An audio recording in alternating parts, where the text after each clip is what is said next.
and a very warm welcome back to you to the Internet Extreme Masters San Jose. We're on day 1 of 4, of course, over the next 5 days. Yeah, there's some maths in there that don't work, but trust me, it does work. Today we're going to be looking at the Open Bracket 1 and 2. We're almost at the end of Open Bracket 1, so let's show you the scores so far today. We have this final game to decide who's going to go through in Open Bracket 1. We'll also move on to Open Bracket 2 this afternoon and this evening. And then tomorrow we'll start group play. We'll then have a day off on Friday for you to, gather your thoughts. And then we'll head up to San Jose on Saturday and Sunday live from the SAP Arena in downtown San Jose. This Open Bracket 1, though, has been very feisty at times and has ended up with 2 North American Protoss players having to fight it out for the final game.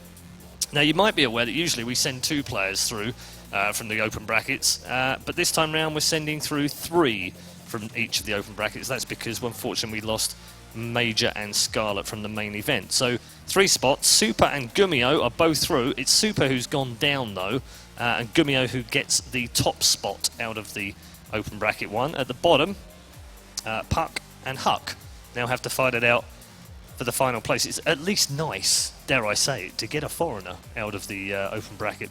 Yeah, also, I guess, definitely some early Christmas for either of them, whichever one qualifies, because if we hadn't had extra slots here, neither of them would have made it. So I think it's cool. It's a good opportunity, and they're good players. They definitely deserve to get in there, and I'm glad we're going to see more from one of them in the group play. Yeah, absolutely. What did you make of that last game in terms of puCK's strength in that game against a player who, recently has shown us that he's got some good form? It seems weird how Zanster spent 18 months in Fnatic, and I really, honestly, scratch my head and think, I can't remember anything he did particularly well in. And then he leaves, and almost a few days before his 18th birthday, goes over and finishes second to Zest in a big tournament. I know there's some arguments about who got in there and who didn't, but forget the fact that that's the case. He reached the final on merit, and yet he didn't really look like the same player against puCK in that last round. Yeah, I don't know, maybe puCK had done his research. puCK has always been very good in PvZ. He's the guy who's beat HuK many times and many other good Zergs. Zanster always been a little bit of an enigma to me, because he practices very secretly, much like his Swedish friend Mini Razor. These guys, nobody knows their barcode on the Europe ladder, which is almost... Not even Todd. Yeah. Who, trust me, is like the barcode detective right here. Yes. So I've always thought that's pretty cool that they can keep it such a secret. And I'm sure that both of them also practice quite a bit, so that's nice for them. And yeah, he shows up at the tournament, sometimes plays really well, sometimes not as well. I remember this one DreamHack, actually, in which he came first of a group where there was quite a few good Koreans. I think there was maybe first in there. I think he beat first. It was the one tournament where I beat Jaedong. It was, yeah. And I remember thinking, wow, I'm probably the only foreigner that beat 2 Koreans in the group. Then looking Zanster was first in that group. I was like, wow, he's actually really good. So yeah, he's definitely one of those good players, but I guess puCK was just too much in PvZ for him. Okay, let's look forward to the next game, which is puCK versus HuK. You're probably glad you're not commentating on this one. It's a bit of a nightmare to fall over these 2 names, isn't it, in the same game? But the joking aside, probably the right 2 players from the bracket you think that would be fighting out for this 3rd spot? Yeah, like I said before, both of them, they are top players in North America, and surely they maybe even both deserve to be in the group play, but sadly only one of them can make it. So if you look at the overall bracket, I guess it makes sense to sit them at the very end of that bracket just battling for that last spot. Mentally speaking, HuK's got his demons when it comes to PvT, but when it comes to PvP, and particularly against puCK, he's actually got the upper hand, and I think mentally he knows that as well. So is that going to play into this match? It's going to give HuK some confidence. I don't know about puCK, if he's going to let it maybe scare him a little bit of his opponents. I don't think so. I hope not for him. And yeah, HuK anyway, I think he's confident in PvP no matter against who. So now probably even more against somebody that he's had good results against in the past. Okay, Matt Vito's incoming. What are we expecting here? Pretty standards? Yeah, nothing crazy. The thing about PvP is that, since... Do you know what? Now we've said that, it will be Nimbus, Foxtrot and Deadwing. Okay. You know what? No, that's the probably not Nimbus. I'll eat my hat. I was going to say, in PvP you end up vetoing the maps that you veto on ladder, and you don't veto the maps on ladder thinking about PvP. You veto them thinking about PvT and PvZ mostly. So usually Foxtrot and Nimbus are going to be pretty much guaranteed. Not always. I see puCK just look at me, maybe he's going to troll me and pick it. Foxtrot's gone. Yeah, Nimbus. Usually you veto that on ladder. Yeah. Almost every single time, so that's you don't have to free lose against Terran all day. So Nimbus, there we go. there we go. We're Then, two for two. See, if these were picks right now, I'd be 100%. what did you say again? Well, I said Foxtrot, Nimbus, and Deadwing would be a weird three-mapper, but we might get Deadwing. I mean, it's been played.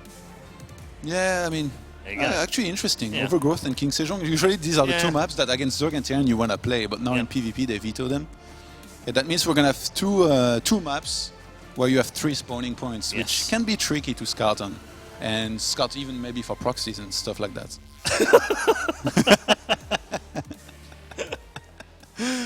It was like one of those, I guess, like UFC. Well, Where one guy puts like the hand like this and the guy just walks away. I mean, I don't want to turn into, this doesn't want to be like Handshake Gate 53 or whatever it is we're on now, because we've had this in the past where players didn't shake. I think that was genuinely a mistake. And Naniwa handshake. And Nanny will shake. The double Nanny deny. shake. Yeah, the whole deny. I think actually, yeah. So, HuK basically made up for that by actually having the handshake, but doing it on his own. I think that's good sportsmanship. That was Hopefully, nice. hopefully puCK just forgot there. There's no handshake gate now. I hope somebody gives that. Yeah. So where's this going now? HuK has to be the favourite in this game. Does that put more pressure on him? Does he feel that pressure? Does he not feel the pressure now that he's got a Terran out of the way and he doesn't have to worry about that? Well, surely he's happy that he doesn't have to play a Terran. Was probably very unhappy about having to play he's one not, in the he's first nodding round. as he goes past. He's definitely happy he's not playing a Terran, that's for sure. Giving us the same smile as when the interview finished when he had Smix next to me. Yeah, I mean, surely PvP, HuK is going to be confident. I don't think puCK is going to put too much pressure on himself. He's probably just going to be like, hey, you know what? I'm a good player. I'm just going to wing it, see where it takes me, just try some builds here and there. Even HuK was joking earlier before setting up on the stage. He was telling me it's time to roll the dice, and he did the gesture. So these guys, they're always ready to roll the dice. Are you looking at this as a PvP? It does have those, I want to say this nicely, but they can be a bit lucky sometimes. I mean, they're just it's not that they seem random, but there just seems to be so many different types of builds with PvP that you can actually, you could almost flip a coin sometimes with how it's going to pan out. Is that going to play a part in this game? Maybe it is, but if you're one of those players, you can't be thinking about this, because that's completely the wrong way to look at it, and it's going to make you play bad if you are. Unless you're like, well, since it's only luck, I'm going to try these crazy one builds. It's either going to work or fail horribly, but I don't think that's how they would like to play usually. And to me, this is also like a match between players that you could kind of call rivals, because they are the 2 best North American Protosses, maybe top 3 with minigun as well. So that always makes it so interesting for me. I'm a Protoss at heart, it's no secret. Really? So, You play Protoss? yes. So that makes it very cool for me. I'd never realised that before about Todd. Learn something new every day. Maybe you should pay attention to my Twitter. Wow. You will learn about that very quickly. Really? You talk about Protoss on your Twitter as well? So I tweet about Terran, but what I'm really talking about is Protoss. Right. Do you tweet about Terran in the same way as maybe, say, like HuK does? Yeah, like I said to Roddy before, we always end up getting tagged in the same tweets, so... I just want us to go back and visit the Intel Extreme Masters from 12 months ago and see what the conversation was then, because I'm pretty sure it was the other way around. Yeah, well, things change, Actually, that some change was just announced for Widowmines. Yes. I'm quite glad. Out of all the people I expected to And say you know you the were glad, first- I was expecting it to be you. The first person I asked about it was HuK, and he was thinking the same as me. He told me it's not enough. We're getting carried away anyway. It's never enough. But it is enough, because we're coming to the end of Open Bracket 1 right now, and it's time to focus on a PvP. It's difficult to say, but I'm just going to get away with it for the final time. It's HuK versus puCK. Thank you very much, Red Eye, but I think you practiced that one and thought about that for about 30 seconds before you said that then, and hopefully we don't mess up too much. I'm going to try and count how many times that we mess it up. Don't do that, Sean. I'm going to count it up, and I'm going to actually get a piece of pen and paper and tally them up on this right-hand side here. Sean, the only commentator who tries to make himself look bad. It's hard, though. I mean, look at me, I'm wearing purple. You're pretty flawless in general. Do you like my shirt? I think it's beautiful. I like your shirt. I like the button. You've got this Nobody likes my shirt. You're the only one who likes my shirt. Do you want to join Team Salmon? I'd sign up for it. Moonglade and Wolf and Brendan, they're part of Team Salmon. Well, this is a different type of salmon. What kind of? Salmon doesn't have to be one color. I think it's a little different than the Team Salmon boys in Korea. Yeah, I guess it's I'll a be little part of a different. team with It's hard to Moonblade. tell. Moonblade is a very handsome man, so I'd like to be named in the Come city. on, you've got one man on your mind. It's always Nathanius. Come on, get out of here. I know you. I know it used to be Mr. Bitterbird. It's Not still anymore. it's like a little bit of both. It's a little bit of both. Yeah. Well, what's a man to do when he's loving too, right? That's right, man. You do. You know, Roddy. What can you do? All right, so let's get ready for this. A very important game now between puCK and HuK, as these two players, the two arguably best American Protoss players, go head-to-head to decide which one of them will play at the Intel Extreme Masters in San Jose just this coming weekend. What are your thoughts? I mean, we heard Todd's and Red Eyes. You give me your thoughts of this matchup. I think HuK is a small favorite going into this one, but these are matches that truly excite me as just a fan of StarCraft and a fan of North American StarCraft in general. You follow the storylines, and just like I was really excited for a Snoot vs Scarlett, unfortunately that is not going to happen, because then you have like the best European Zerg against the best North American Zerg. Of course, you can make an argument for Vortex as well, but you know, achievement-wise. But these two, they have been the two most consistent Protoss players over the last year and a half or something in the North American scene. So this is more than just that ticket to IEM San Jose. Winning this best of 3 is not just winning another best of 3 of qualifying for a big event, which is awesome. It is also that title of like, all right, you know, you and I, we both know that we are the two best Protoss players in North America, and now we are going to settle this once and for all. Couldn't have said it better myself. Thank you very much, Rotterdam. And with that, let's jump into game number 1. Is up here to the top right-hand side, playing for IVD Gaming. It's puCK, who challenges HuK here, who over the last good couple of years has been the #1 in America. And now on stage right in front of you will be challenged. Just down here to the left-hand side is the red Protoss player, of course, playing for Team Evil Geniuses. It is HuK. On the left-hand side here, a very important match here for both sides, as Rotterdam has very wisely said. But both players have started off with losses earlier on today, with one player in common, of course, Gumiho. But now, PvP to set it all. Talk to me about PvP on this map, Catalina. Catalina is a funny one, because it's a pretty okay Blink Stalker map. There's a lot of surface area on the edges of the main base that you can blink into. But it's also a map where Stargate play is very popular. It's pretty hard to lose oracles over here. Like, you're gonna have to try pretty hard. You're gonna have to go YOLO all in if you truly want to lose it. But most of the time, your oracles are gonna stick around for quite a while. They're going to be a nuisance, not just because of the damage they will do, but of the potential damage they always represent. So I wouldn't be too shocked to see puCK open up with a Stargate. I think he's been a little bit more of a Stargate player traditionally than HuK has been. I would be kind of shocked if HuK doesn't open up with his Blink Stalkers over here. You know, one of the funniest moments I've ever seen on stream, or maybe not one of the funniest moments ever. Well, the #1 is definitely the carrier from yesterday. yeah, that's on top of Reddit, man. Like, you know, when you're front page Reddit, and then you've done it right. You've made it, right? Yeah. No, but it was so cool, because I saw HuK play a PvP once on this stream, and I do really enjoy HuK's stream, and it's an awesome stream. But he was playing Blink Stalkers against another Protoss who was on a barcode Blink Stalkers, and HuK was like, oh, you want to go Blink Stalkers against Blink Stalker? You think you can out-micro me? And then they fought, and the guy completely out-microed him. I just died. Like, it was the funniest thing I've seen. It was a game on Heavy Rain. But in general, that does not happen very often, because HuK is excellent when it comes to Blink Stalkers. He's opening up Double Gate. That's a little safe. That's showing some respect. puCK is still on 1 gateway sentry as well. I may have been on something when it came to that Stargate prediction. We are going to figure that out soon. I still think that HuK is going to drop a Twilight after his second gate, but going 2-gate Stargate, or excuse me, 2-gate into Twilight instead of 1-gate Twilight basically just shows a little bit of extra respect. Like, hey, I'm afraid you might gateway pressure me. Well, two big differences here is that puCK had decided to probe scout here, HuK completely in the dark when it comes to his opponent's position. And we'll see puCK, Sentry, then Stalker. Holding up here, sinks a lot of his minerals that if he was aiming towards that expansion is now gone. Yeah, it is interesting that he's getting a Stalker after his Sentry. Most of the time, if you want to play Stargate, you don't do that. He's exactly. That's why he's sending out the probe now. And it's going to be a Twilight for puCK after all. So it's just a little bit of a quicker Twilight for puCK than when you would do it off 2 gateways. But he does get very quick access to the Sentry, so that means that first he's safe with a force field, and later on he could use that Sentry for a hallucination scout. And, you know, information is everything. You know, a wise man once upon a time said, like, knowing or information is, what was it? Knowing is half the information, right, Sean? Half the battle. Half the information. I don't know what you're on about, Roddy.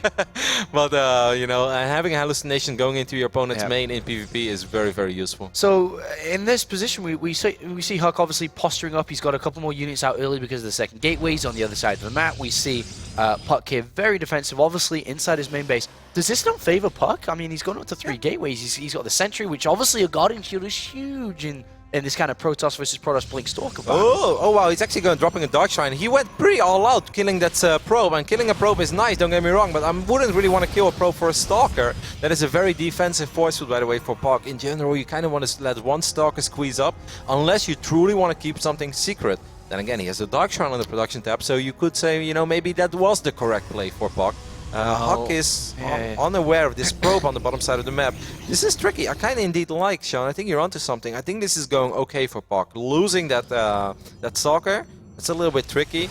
Even though if I was HuK right now, I'd be like, hey man, like why are you getting all these sentries? If you're going Blink Stalkers just like I am, then what are you hiding back there, yeah, buddy? what are you doing with these sentries? Why don't you just make Stalkers and use your defender's advantage? Yeah, and well, HuK's going to push up here anyway. He's got the brute force. There's no more force fields left. HuK's going to move in, picks off one probe, floating overcharge. We'll push this back here, but still, there is no robotics facility from puCK. He has no detection. Sure, he has sentries, which could be used here. An interesting force field there, and it's going to trap a couple of these units, but at the same time, it kind of, you know, traps his own units because HuK just pushes up forwards. Wow, I was like so confused. I actually thought puCK was the one going up to DTs, but it's HuK the one going into DTs. And now puCK is the one who's in crazy amounts of trouble because he actually doesn't have any form of detection at all. He doesn't have a Forge or a Robo.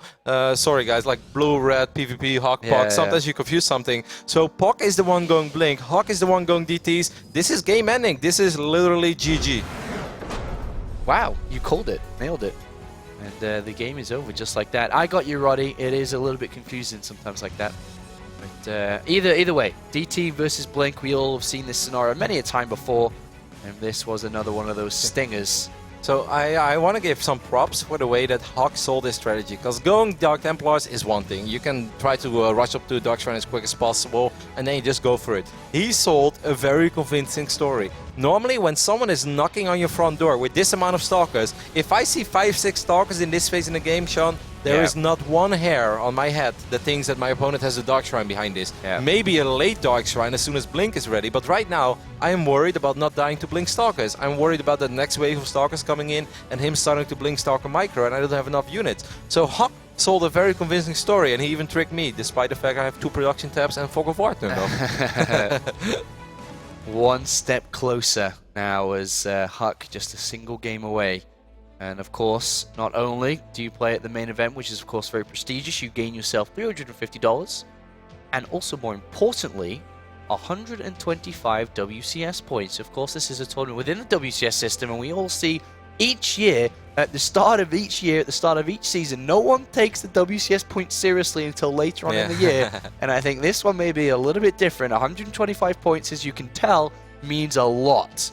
Yeah, HuK actually, he was in the running to make it to BlizzCon for quite a while last year, and a lot of people said like, HuK is never going to make top 4 at WCS America Season 3, and then suddenly he's in the quarterfinals, and it's like, man, if he actually wins 2 series now, he is qualified for BlizzCon. Like that is crazy to think of. So totally agree with you, getting those WCS points early on is extremely important.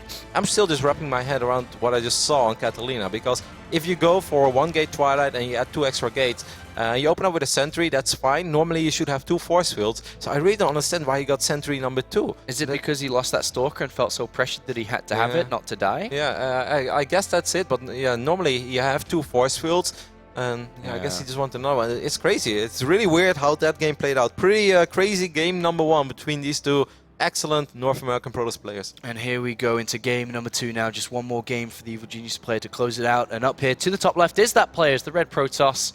It is, of course, HuK on hunt for those WCS points, and a big from him. Small sigh of relief there. Of course, over here on the blue, on the 6 o'clock position of merry-go-round, we have the Protoss player representing IVD Gaming, and of course the Kappa Star League, and as well, it is puCK. As puCK got that personal sponsorship from Nate. Man, that is something to be proud of. I would love to rock Nate's money. I could do great things with Nate's money. Don't get me started on what we could do with Nate's money, Roddy. You've got to one day take this guy's credit card and let's just go have a great time in Los Angeles, man. It's like Nate has one of these platinum black cards, you know. There's no withdrawal limit. They will never say no. You can go in debt thousands of esports dollars on Nate's card, and you can still swipe it everywhere with a success. Oh man, the only thing that Nathan spends his money on is a coffee every morning, man. What we would do with his money. And like a couple of monitors, and like Nate is very addicted to tech stuff. I've never seen someone order as many boxes from Amazon as Nate does. Like every single day, someone knocks on my door. I was like, I wonder who it is, and it's like, we got a package for you. I was like, cool. Mr. Fabricant? Nathan Fabricant. Every day. I don't even know what he orders anymore, Sean. All right, well, looking at the head-to-head of these two players as well, is HuK has a convincing 6 series to 3 of puCK over the last 2 years. Nice head-to-head to have here coming into this, but looking at the two builds going to shape up with puCK, God! puCK going to move out here with the first early scouting probe like he did in the previous game. Yep, I'm actually going to pay very close attention. You don't mess up this. We are good to go, Roddy. Yeah, alrighty. I'm going to keep my eyes wide open. But yeah, so far everything is relatively standard. The Cybercore for HuK was a little bit quicker than the one of puCK. Once again, he's adding that second gateway. Now, there are still so many ways you can go with this, guys. 2 gates doesn't mean that, okay, that means for sure he's going to go follow this up with a Twilight to go into Blink. It's very possible. Merry-Go-Round also a very... I mean, not the best Blink Stalker map, but you can work with it. You can Blink 4 Stalkers into the main, go for the good old 4 Stalker hit squad while expanding behind it. This is one of these maps where, in general, you can actually expand as a Protoss player, drop Photon Overcharge, and it makes it very hard for the other Protoss to run up that ramp, because you're so close to the Nexus immediately. You will always be in range of that powerful Nexus cannon. So in general, this is a map where PvPs last a little longer than it does on some other maps. Well, the idea that you're trying to sell here could very well come true with both players going for a Sentry here. It doesn't necessarily mean the case, as we can just look at the previous game where it was Sentry Stalker and turned into a Twilight Council. So not necessarily the case, but with HuK going for 2 sentries off the bat here, it pretty much seems that it is going to be an expansion opener for him, saving up those minerals that you can throw down that Nexus. But on the other side of things, if we are going to see a Nexus here from HuK, what do we see from puCK? Okay, well, this is a very promising building for puCK. I said in game number 1, puCK is a player that definitely enjoys his Stargate play once in a blue moon in this matchup. And there are so many ways you can go with a Stargate. I kind of expect him to open up with an Oracle, but if puCK knew what we knew, I think he would open up with a Phoenix, because if there is one thing that kind of counters 1 gate fast expand in this matchup, in my opinion, it's 1 gate Phoenix. Because you can force out the Photon Overcharge very early on just by clicking on the Mothership Core, and then the moment it lasts off, that's when you go in with a bunch of Phoenixes and Gateway units. And even if he has an Immortal, you just lift it up and you have more Gateway units, because your opponent has been investing in stuff like a Nexus and a few StarCraft ropes here and there. Unfortunately, if HuK was a little bit greedier than he is, he could have poked in a bit further with that Mothership Core to see the Stargate, but he didn't know where it was. He could have risked losing it. He's backed off. He saw 2 additional gateways being added on, but doesn't know what that middle piece of the puzzle is. What part has been added on? He's sending out Hallucinated Phoenix to try to find that. He sees a probe just outside his main base, so of course he's going to be a little bit worried about a sort of attack. He's back home defending now. The Oracle's on its way. The Hallucinated Phoenix is going to see it. Excellent scout here for HuK. He's indeed going to see that Stargate, and I think he could have seen that it was an Oracle in production as well. He drops the Twilight console immediately, which is interesting because he already has a robotics facility. And there are offensive pylons on the map. Maybe we jinxed it. We said that games last a little bit longer in general on this map. But if this Oracle is able to force out a very early Photon Overcharge, HuK knows this as well. He's an experienced Protoss player. He does not want to use Photon Overcharge unless he absolutely has to. And that's why he's positioning all of his gateway units in his mineral line. This is smart play by HuK. I'm really digging this. Saracen Oracle on the way for puCK. HuK's going to send out another Hallucinated Phoenix. Maybe you can see if there's an expansion down, but we can see there's a lot of units. There is a sentry, Sean. Look at this sentry of puCK. This sentry can just drop a force field on the ramp. And here we go. This is a very, very beautiful moment for Protoss players around the world. Doesn't matter what matchup you play. When you lock your opponent inside of his main base, you're going to have a good time. Gonna try to push this back here. The force field is going to deplete, so he can move down. Okay, so he doesn't... okay, now at least those units... This is very tricky. Okay, Blink just started. Man, this is such a nail-biting situation. If I was HuK, I would not be 100% sure how I want to deal with this. Here come 2 Oracles. He's just right-clicking on workers. He's getting quite a few immediately. Yeah, and backs off with both Oracles still intact here. And puCK is putting the pressure on 5 down. He's going to go up to the front door once again. Photon Overcharge will go down in a second. He does have another one available in a couple of moments' time. But does HuK simply have enough numbers? If I was HuK, I would, as soon as I have that second Photon Overcharge, only leave my Mothership Core in the main and get all of my units into the natural. I don't think that HuK doesn't have enough right now. Maybe if he gets towards Blink, but it's so far away and there's so few Stalkers that he actually has. And this attack is going to commence here. There goes the Guardian Shield. Look and at the these Oracles just tugging down the sentries like they are nothing here. And this is an absolutely one-sided battle from puCK. And this series is going to tie up. He's going to be able to bring down everything. Yep, HuK is trying to save some extra time for his Blink to finish up so he could save some of his Stalkers, but it's not going to happen. Zealots are standing on top of these Stalkers. Excellent attack here by puCK, very well handled. And HuK, you could say, got a little bit unfortunate with the build orders, but also a little bit overeager, just getting a few too many things at once. This is a cool build by puCK now. Instead of going for Phoenixes, going for a double Oracle. It's the same idea, you know, you force your opponent to have units in both locations while you all in him in one of them. And well, here we go. The probes are being pulled. The boys, or at least the smaller version of the boys before they grow up, Sean. The kids, super kids. The kids have been pulled, and it is a victory here for puCK as he ties this series up. And we are going to go to the final decider between the both of them in a game that matters more than just a game here for both of these players. A single map that means so much. It has so much weight to it. Okay, so you know, I understand HuK dropping the Twilight, but I just don't think you can get away with it anymore. In that phase, you know, you're gonna have to make up your mind. You dropped an expand, that's 400 minerals. Then you drop a robotics facility, that's you know, another 200. It's some gas as well. That is a lot of investment. And then you research Blink. There are so many resources that are not part of your army. How are you supposed to defend two locations at once against a guy that didn't spend those locations or didn't spend those resources and is all-inning you on one of those two locations? It's just, you can't get away with it. Making Immortals, I actually don't think is the worst thing in the world. I think the best play would have indeed been, what would it have been? Maybe even just sacrifice the expand at a certain point, and it's always tricky. Like, if you go for a Twilight as well, then you may as well sacrifice the Nexus. Well, let's play the Protoss versus Protoss game. What if it wasn't a Stargate opener that we saw from puCK? Then if it's it was a Twilight Council, then I like the build from HuK a lot. Then you just, you know, you pump out Immortals, you split up your army a little bit maybe, but that is excellent. Like, you can defend most of the builds with your 1-gate fast expand if you open up with the sentries followed up with the Robo. There's nothing wrong with that build. It's just, like I said before the Stargate even went down, it's weak against Stargate. Yeah, and he walked right into it. But now game 3, who's going to walk into what here, Rotti? As the last game's upon us. Up here to the top left-hand side, playing for Team Evil Geniuses as the Red Protoss, it's of course HuK, who won the first game quite convincingly, but also dropped the second one quite convincingly. Just as convincingly. Just as convincing. And over here on the right bottom side of the map, the man who's representing the Kappa Star League and IVD Gaming, it is puCK. Good old puCK. He's staying in my place, Casa di Rodi. Yeah. A hotspot for pro gamers. Yeah, how many you got over there right now?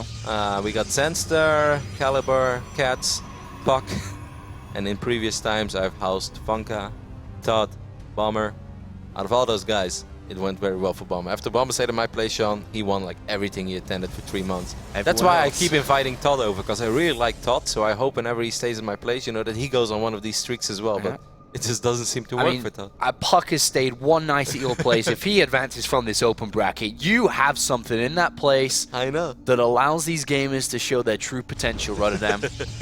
Why can't you invite me over? Next thing you know, I'm gonna get like these old pro gamers that are like kind of looking for their skills. Like MVP sends me a message on Facebook. He's like, "Hey man, I heard you got something going on over there. I heard you got the good stuff." It's right, MVP. Fruit dealer comes back from retirement to stay at Roddy's place to join WCS again. Yeah, we're gonna turn this into Big Brother, the StarCraft 2 edition. It's going to be a hit, Sean.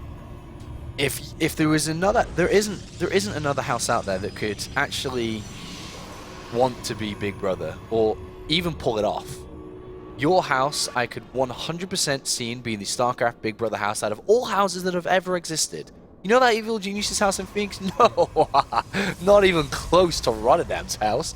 Actually, I take that back. Rotterdam and the Muslim, that's the Big Brother house. The glory days in the good old in Cologne. Good old Cologne. That's the Big Brother house. We two together, all we right. had fun. Everything was falling apart, but hey, me and the Muslim. world was falling apart. The Muslim was in hospital every other weekend, but it was a great life. Those stories, Sean. We'll never forget them. Remain secret forever. Alright, so this is a really big PvP. It comes down to a best of one. The winner of this game on Deadwing will advance to the main tournament into Extreme Masters San Jose. Of course, secure yourself some guaranteed prize money, them WCS points, because these players did qualify. There's a little bit of confusion for the people who got invited. Now, everyone who's part of the main event gets WCS points, unless you're one of the 4 special invites. Then you have to advance to the next round to actually get yourself some WCS points. But of course, these players, they come via the dual tournament, the open bracket. So if they make it to the main event, they get them WCS points. The ruling is you can't play in a WCS tournament and gain points without winning a game. and of course qualification players who come through online qualification, these players to win games, invited players not. Both players similar openings so far. Differences is that puCK did scout earlier, and HuK immediately comes down here to the south side, plants a pylon no matter what, and then checks inside the main base. There, it's going to back off. So like in the old days, you know, I'm talking about a little over a year ago, on the big maps you had so many top Korean Protoss players, even Deer did this quite often. On the big maps they just always opened Dark Shrine. It was just like such a tricky thing to do. They hide it in the corner of the map because it's hard to scout, and with Dark Shrine you can get some funny wins. HuK is doing something very cool over here though. That pylon, I wasn't sure what to think about it. It's going to be a proxy Stargate pylon. This doesn't give me a HuK feeling at all in PvP. Like, if I wouldn't see the name tags right now, I would not say that this is HuK playing. But we'll see where he takes this. He could get a lot of damage done against this Twilight Council build, depending on where the units are. What are we going to see from puCK? Is it going to be Blink? Yes, it is. It's been researched. Kind of like this. He's chrono boosting warp kick technology quite a bit, actually. And he only has 16 probes on this mineral line.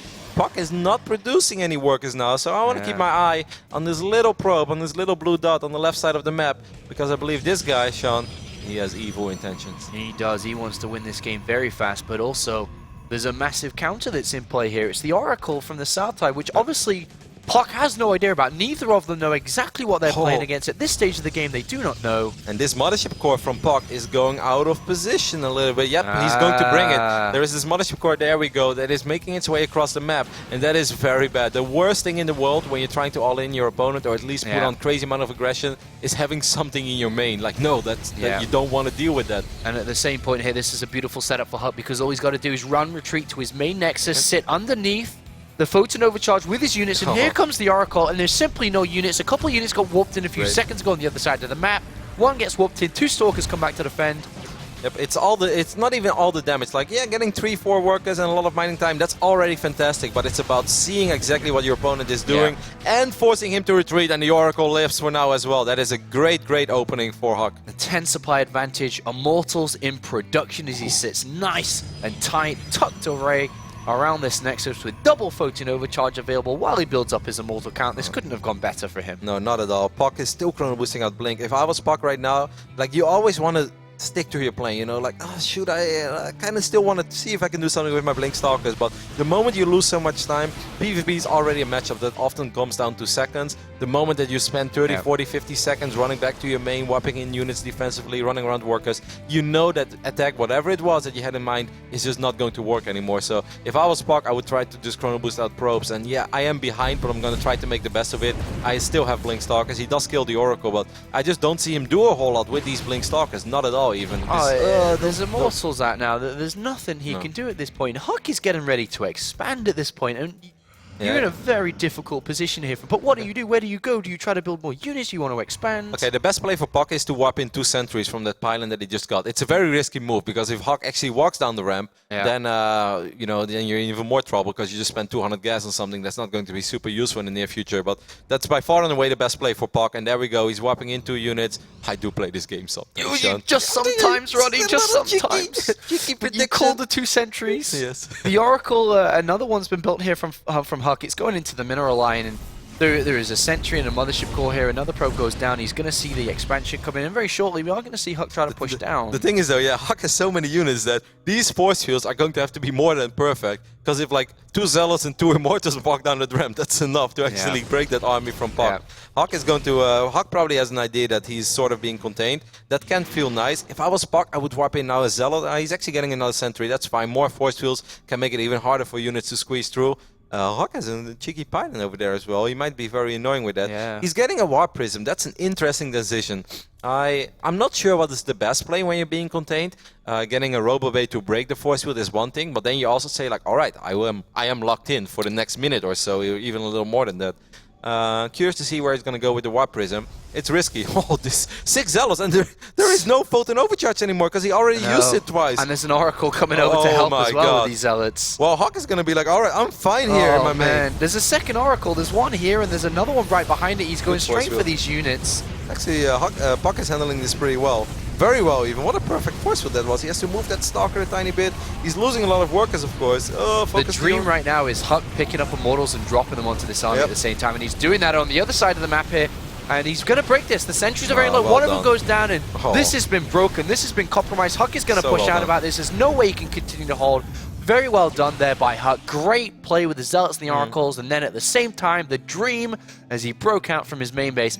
And now the race is on as HuK has got more than enough units to go over to the other side of the map, and puCK is in trouble. I would also expand, and I think that's exactly what HuK is going to do. Just expand as well. I like this move by puCK, though, because if he just sits at home, he is going to be in so much trouble. So he's going to kill Mothership Core with 200 energy. Nope, does get one photon overcharge.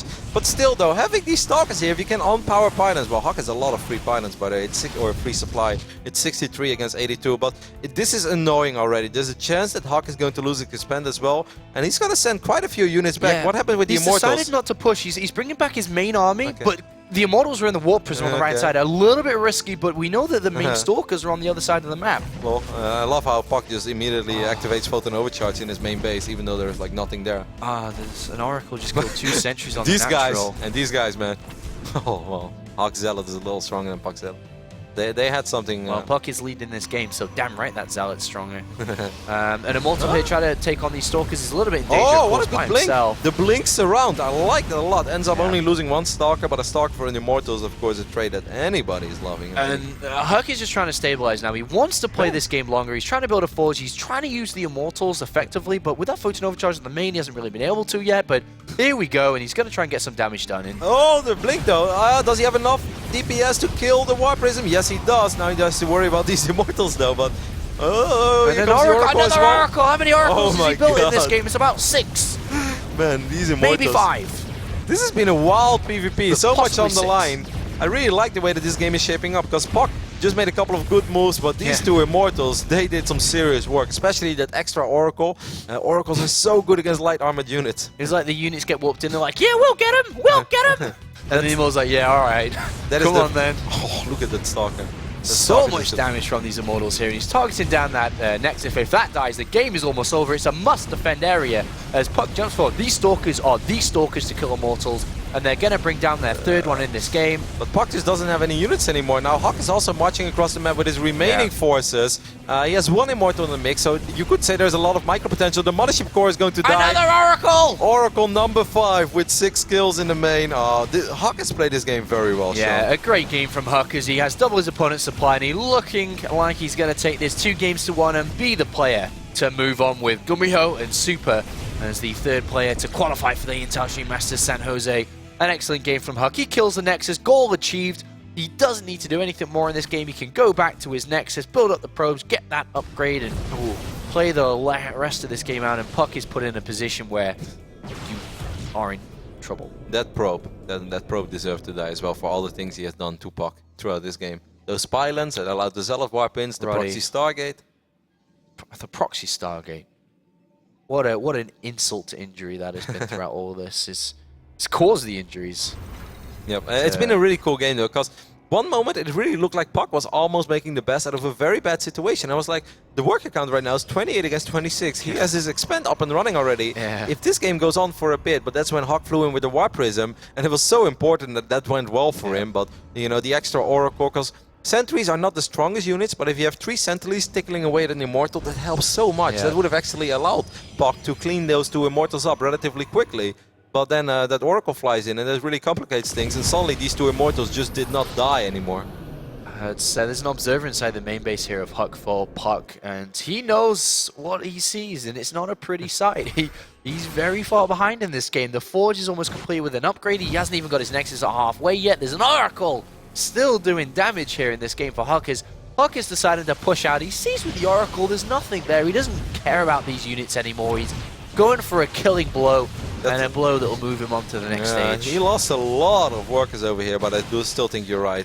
He shouldn't care too much about it. He leaves a lot of his army supply at home, though. So if these Blink Stalkers make their way at home, how much does puCK have over here? He has a few force fields. He needs to drop the best force fields of his life and then warp in a few more units and micro everything perfectly. If this Nexus goes down again, he might as well surrender. And a small miss already over there on these 4 Stalkers that puCK had.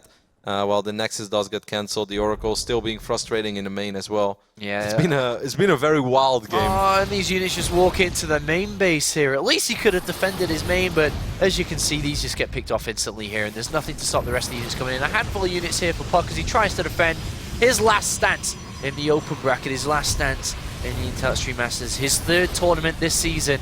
But it looks like we're going to see an early exit here from puCK as he tries to hold on, but these Immortals doing so much damage. All the probes are gone, there's no probes left, and in a game like StarCraft, let me tell you, in a game like StarCraft, you need probes to mine money, to build units, to win the game. That's not going to happen, the game is over. GG is called, and HuK is the player that moves on here as the third place finisher in the open bracket and qualifies for the Intel Extreme Masters San Jose. Yeah, I really got to give credit where credit is due, because you look at a bracket like that, you say there are 3 players advancing, it's like, all right, well, normally that should be HuK, but he does often do it. When people say like, oh, well, HuK should make it out of that bracket, or he's supposed to make it out of that bracket, he does that, and he has been doing it almost throughout the entire year, especially when he plays against North American players.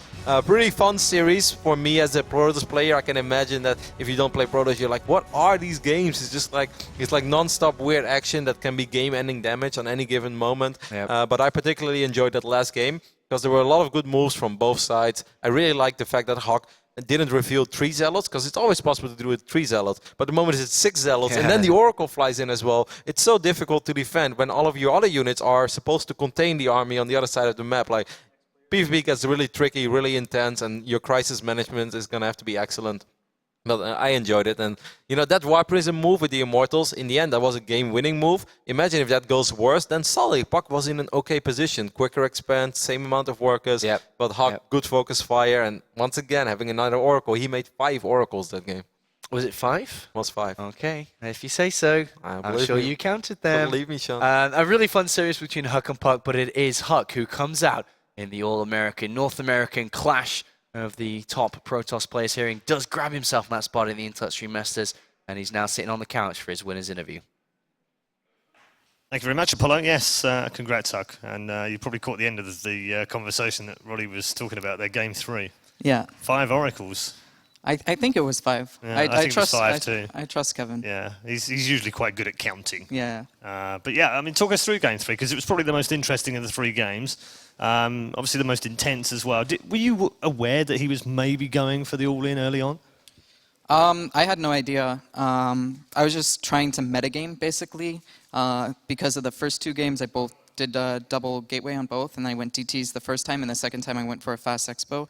Thought I would change it up and go for a proxy Stargate. Luckily, he didn't scout, or he probably would have thought something's up. I don't know where his mothership was when my Oracle flew in. I think that was the biggest mistake for him.